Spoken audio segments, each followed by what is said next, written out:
Hello, we continue our lessons in traditional grammar, and today we have lesson 7 simple past tense. Let's continue. Let us start with the definition of this tense. The simple past tense is a tense that is used to talk about things that happened or existed actually before now. It expresses a one-time completed past event. The rule for this tense, as we have the complete sentence, which contains the subject, the verb, and the complement. In this tense, we have the main verb only, and the verb should be in the past tense. As for the verbs, they could be either regular, and the past tense is formed by adding ed for the root of the verb, such as played, reached, washed.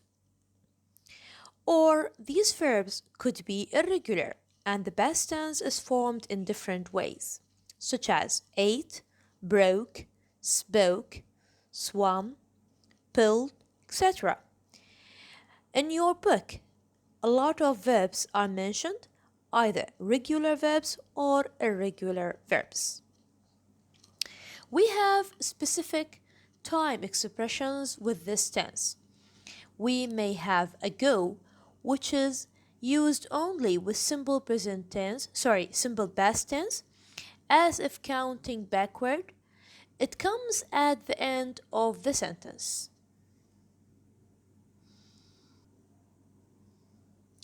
Yeah, so I corrected the mistake here, and we go back and check ago, which comes only with simple past tense, and it comes at the end of the sentence. So it cannot be used at the beginning of the sentence.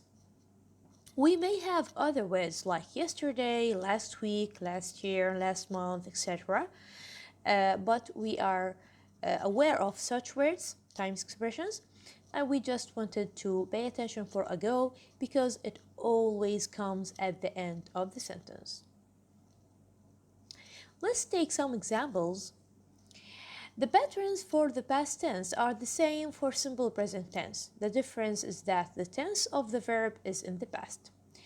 You remember that in present simple tense, we have only the main verb as well as in simple past tense. The difference between the two tenses is that in past simple tense we have the verb in the past. So in affirmative sentences we have sentences like John played football 3 days ago. You can see that ago comes at the end of the sentence, and we have 3 days that mentions or actually concentrates on the period of time that we take in the past. That student searched for the green book in the library yesterday. This is the time expression for this tense as well, and you can see that played, searched, both of them are the main verbs and they are both in past tense. He won the silver medal. Won is the main verb. The contest was the highlight of the last week. The contest هي نقدر نقول المسابقة أو المنافسة was the highlight of the last week as well. He lived in Basra in 1976. So you can see that the main verbs in all these sentences are in the past. And we see this example, the contest was the highlight of the last week, was here is the main verb, and it comes in the past form of verb to be.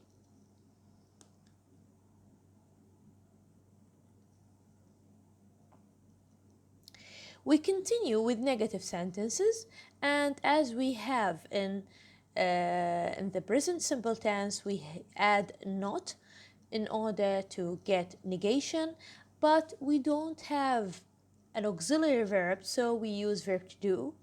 In the past tense, we use did for all the kind of subjects, whether nouns or pronouns. So we may have sentences like John didn't play football 3 days ago. That student didn't search for the green book in the library yesterday. And if the subject is plural, they didn't win the silver medal as well. We used it with plurals. And you may notice that the main verbs go back for their original state, which is infinitive. Why? Because the past tense was taken by the auxiliary verb. أي أنه الزمن الماضي الذي كان يظهر لدينا في الفعل الرئيسي بزمن الماضي عند إضافة الفعل المساعد did يتم إعادة الفعل الرئيسي إلى حالة المصدر المجرد من أي إضافة، وحالة الزمن الماضي تظهر في الجملة عن طريق الفعل المساعد. لا يجوز أن يكون لدي الفعل المساعد بحالة الماضي والفعل الرئيسي بحالة الماضي أيضا. فقط الفعل المساعد في هذه الحالة هو الذي يوضح لي الزمن، لهذا تم إعادة الفعل الرئيسي إلى حالة المصدر المجرد من أي إضافة.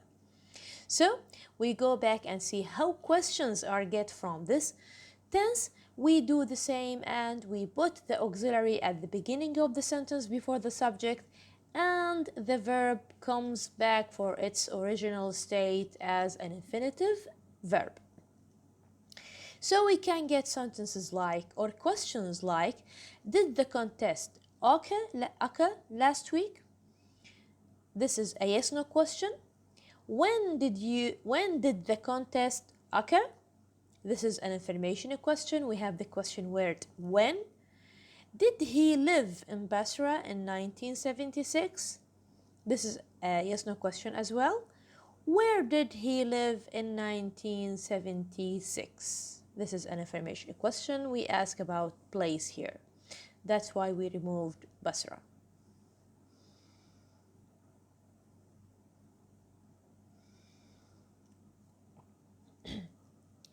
So these are the only notes, or the most important notes regarding the past tense. And we are going now to talk about clauses. We talked about clauses in the last lesson 6, and we said that clauses are groups of words that contain a subject and a verb in addition to other parts of a sentence. So they are very close to sentences, but they are just doing a job in a sentence, okay? And we said that the difference between a clause and a phrase is that a phrase doesn't contain a subject or a verb of its own, rather than other parts of the sentence, but clauses do have verbs and subjects.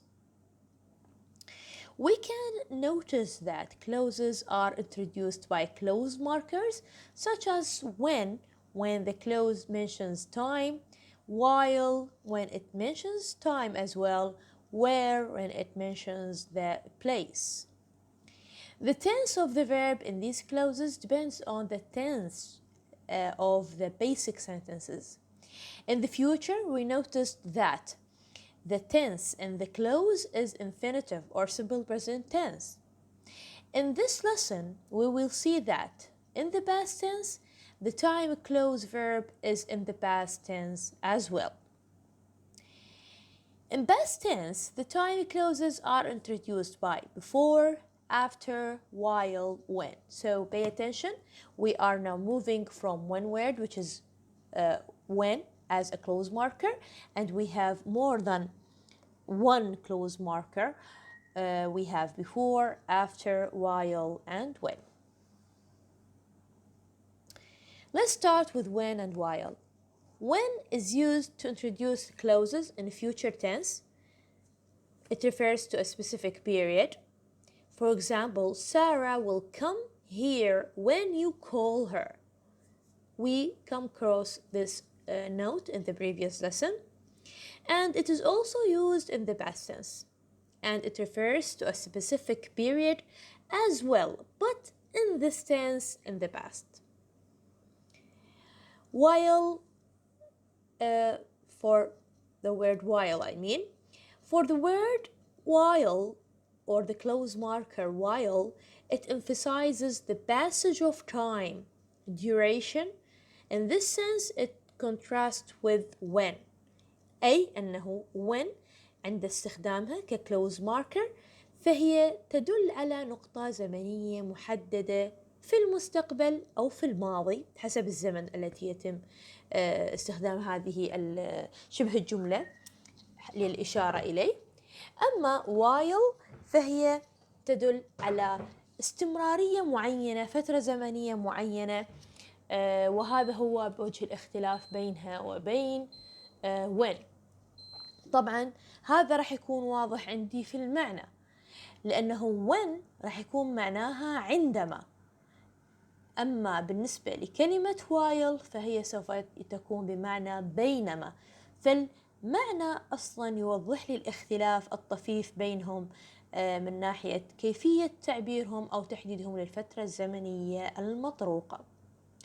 Let us take some examples to clarify the point.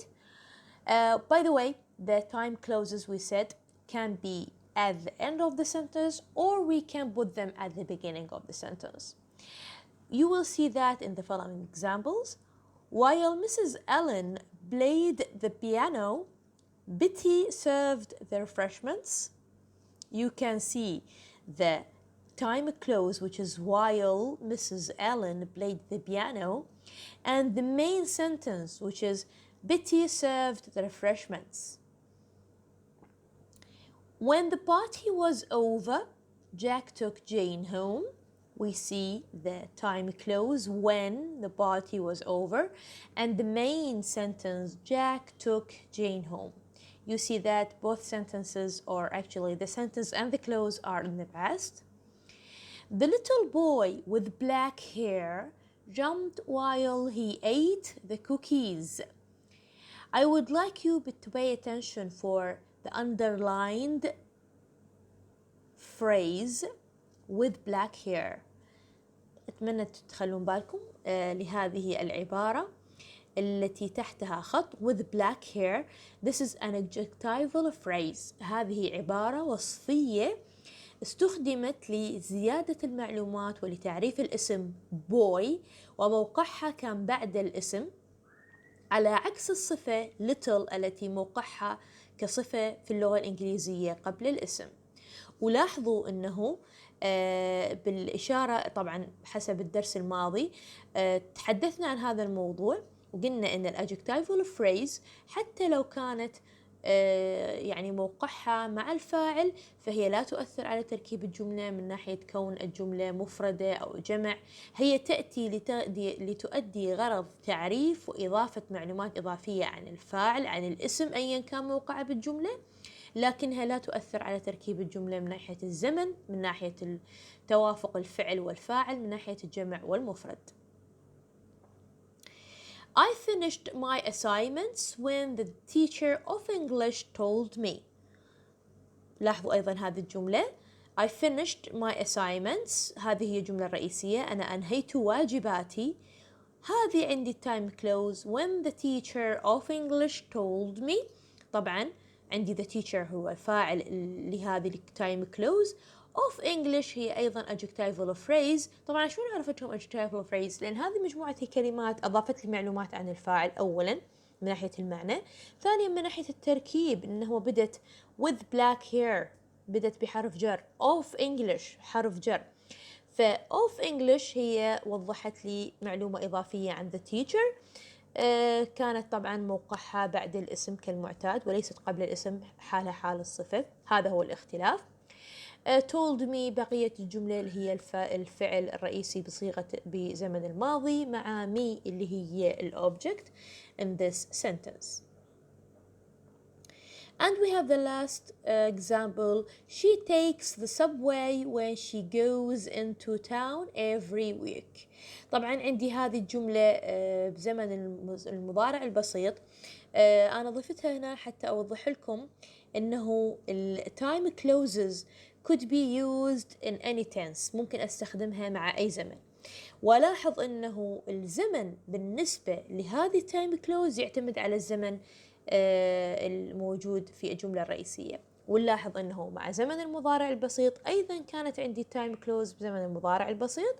مع زمن المستقبل التايم كلوز زمنها أيضا مضارع بسيط، لكن مع الماضي كان التايم كلوز زمنها هو الماضي البسيط. فأخلي بالي على هذه الملاحظات. she takes مضارع. the subway هي تأخذ المترو. when she goes into town every week عندما تذهب إلى البلدة كل أسبوع. We go now for after and before. They both express a simple sequence relationship، أي أنها تعطيني إشارة إلى يعني تسلسل الأحداث وعلاقة تسلسل الأحداث مع بعضها، أيها حدث قبل الآخر. الأمثلة أحيانا تكون أوضح طريقة لفهم how do we use after and before to conject or actually to attach sentences with each other. I went to school after I had finished my homework. أنا ذهبت إلى المدرسة بعد أن أنهيت واجباتي. Mary finished the report before she made the presentation. Before we left, we visited our friends in Seattle. I prepared dinner before my friend arrived yesterday evening. إذن عندي الموقع يعتمد على المعنى طبعا. أنا إذا كان قصدي إيضاح ما حصل بعد حدث آخر فراح أستخدم after، وإذا كان غرضي هو إيضاح ما حصل قبل حدث آخر راح أستخدم before. They are both could be used at the middle of the sentence or at the beginning of the sentence, and they are both clause markers for time clauses in the past simple past tense.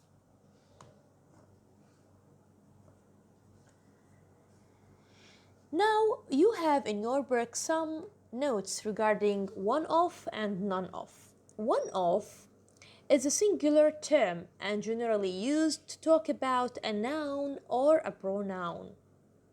The noun or the pronoun we are talking about used after the phrase one-off is always in the plural form. يعني إنه من أستخدم one-of اللي هي بمعنى one-of نقدر نقول جزء من أو واحد من، فبالتالي الاسم بعد of دائما يكون في حالة الجمع، و1 هي جزء من أو واحد من، هي جزء من المجموعة أو الاسم المذكور بعد of. The noun or a pronoun used after the phrase one of is always in the plural form, as we are talking of one person, place, thing out of many. The helping verb will always be in the singular form. ليش راح يكون دائما الفعل بعدها إن كان auxiliary أو main verb بالمفرد؟ ليش؟ لأن أنا جاي أتحدث عن one of واحد من، فهذا الواحد من دائما يعني راح أشير له بالمفرد لأن هو مفرد، جزء من مجموعة، فهذا الجزء من المجموعة هو مفرد.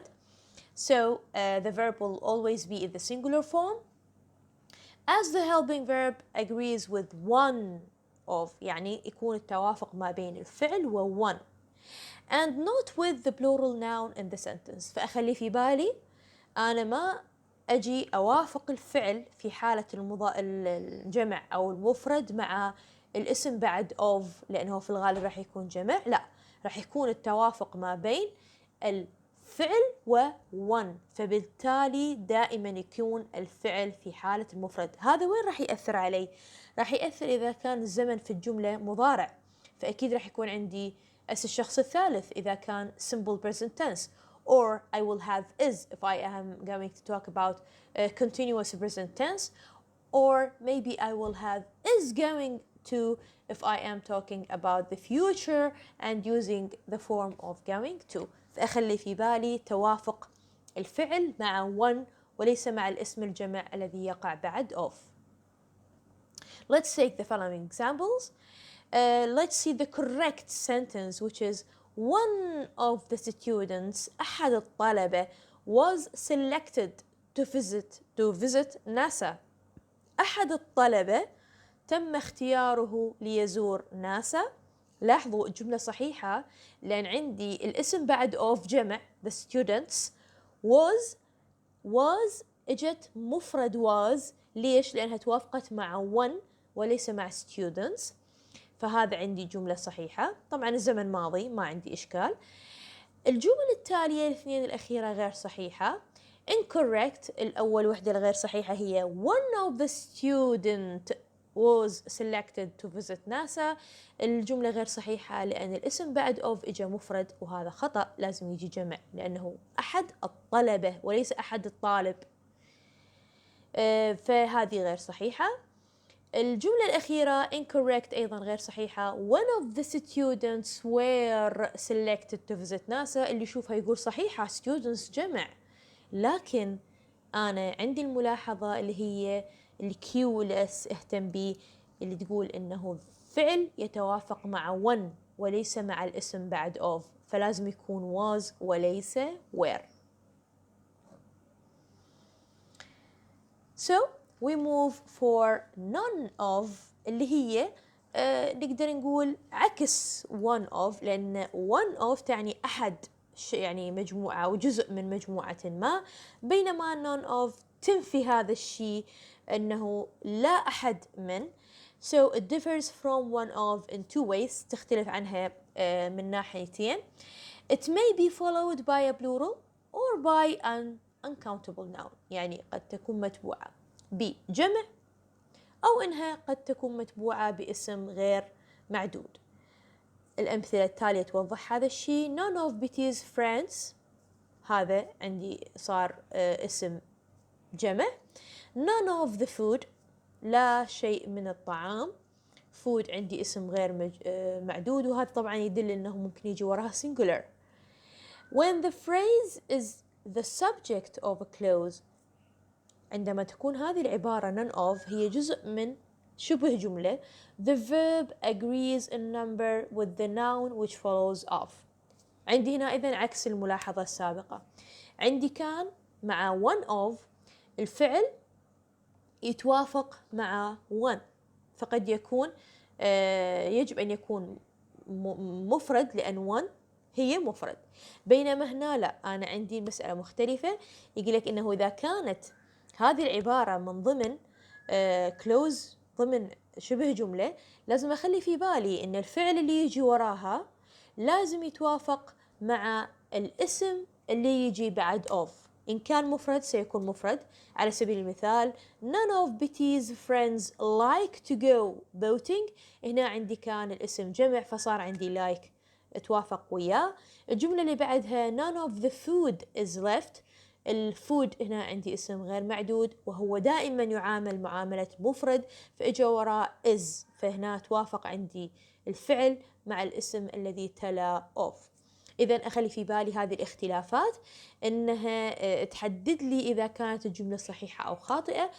Such notes are very much important for questions like choose or correct or incorrect sentences.